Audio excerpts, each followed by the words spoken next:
We noticed next that the waning vision for entire sanctification happened between the lifetimes of these two theologians that started to transition from Wesley, whether it was accidental and through points of emphasis, or if it was intentional. So between 1840 to 1890, from Watson to Miley, there's this shift. There are two backslidings that these slides describe to you that happened that caused the waning vision for entire sanctification in Methodism, which is the real cause of the problem, but two denominational backslidings overall. The first one was they stopped their opposition to slavery across the board, and that led first to a formation of a new church, the Wesleyan Methodist Church. In 1843, they weren't going to be a part of a church that was involved in pro-slavery understanding, and then eventually to the general split between Methodist Episcopal Church North and South prior to the Civil War in 1844. But the second one is the most significant one, and of course I'm quoting all these things from scholars. In this case, this teaching is done by Melvin Dieter. But he says Methodism's second failure, was to keep its mission focused on the biblical vision of calling people to perfection and love. And in other words, entire sanctification fell off. It was no longer the main doctrine. Now, why would it be? If there's no real serious sin problem, and if there's no real radical deliverance from that problem, then why would it be stressed any longer? Between 1850, this explains, and 1950, a radical transition occurred regarding the interpretation of Wesley's theology, especially in America.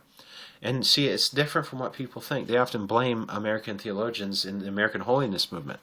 But what these guys are getting at is actually in Methodism. Okay, the American holiness movement was getting it right, coming back to Wesley, right?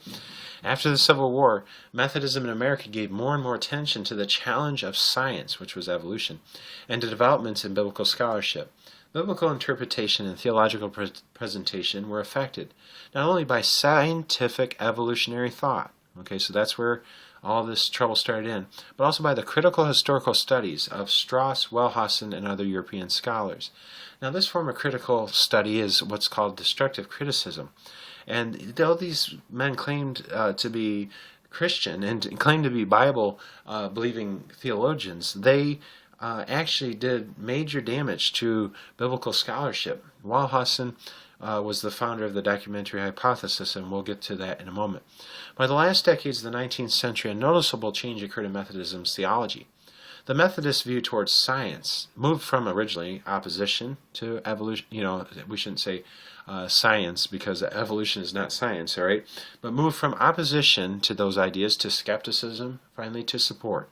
In addition, by the end of the century, Methodism came to accept without serious questions the contribution of biblical scholarship. Now, this is no longer, there's biblical scholarship in a healthy sense, as Richard Taylor pointed out in one of his books. But there's also higher criticism, which is, liberal teaching that destroyed the basis of the authority of the Scriptures, or attempted to, and it actually lost historically. And that is the first wave of process theology. The first wave of process theology is actually the evolution teaching. And we'll see that in our next session. I'll show you that. We'll pause there in a moment. But let's keep going. In addition, by the end of the century, Methodism came to accept without serious question the contribution of biblical scholarship. Wesley's theology, as a result, was rejected. By the beginning of the 20th century, Wesley's theology was not only modified, it was practically rejected. As one writer noted, the references to John Wesley in Methodist theological literature were actually infrequent. If you look in Watson's works, you rarely find a quote from Wesley. And when they did quote from him, they quoted to correct him rather than to find corroboration in his writings. Metz concludes, in the early decades of the 20th century, historic Wesleyan theology was first modified and then finally rejected by theological liberalism. See, in general, character and spirit, this theology had much more concern with the theology current in other denominations than it did with its own heritage. The combination of an aggressive liberalism and a zealous ecumenical thrust removed Methodism to a barren theology and Wesley to a historic relic. So Wesley's theology itself was even thrown out. There's a period that Methodist scholars will admit they just would no longer look to Wesley. Even liberals agree with this interpretation of history, and they don't see that they are staying in transition with these wrong scholars. One of them, a liberal Wesleyan theologian who died in 1989, Albert Outler of the United Methodist Church, major Wesleyan scholar of that time, he argued that the half century after the Civil War was an epoch of westward expansion and of industrialization, and of the belated impact, listen to this, of European Protestant liberalism on American evangelicals. So there's this wave of process. Evolution is a process. Wave of liberalism that stressed gradual. And that's what we're going to see through this liberals, study of history, which is accurate at this point. That there's this massive wave of gradualism that hit America right at the time, catch that the American Holiness Movement came out. Now hold that thought for a moment.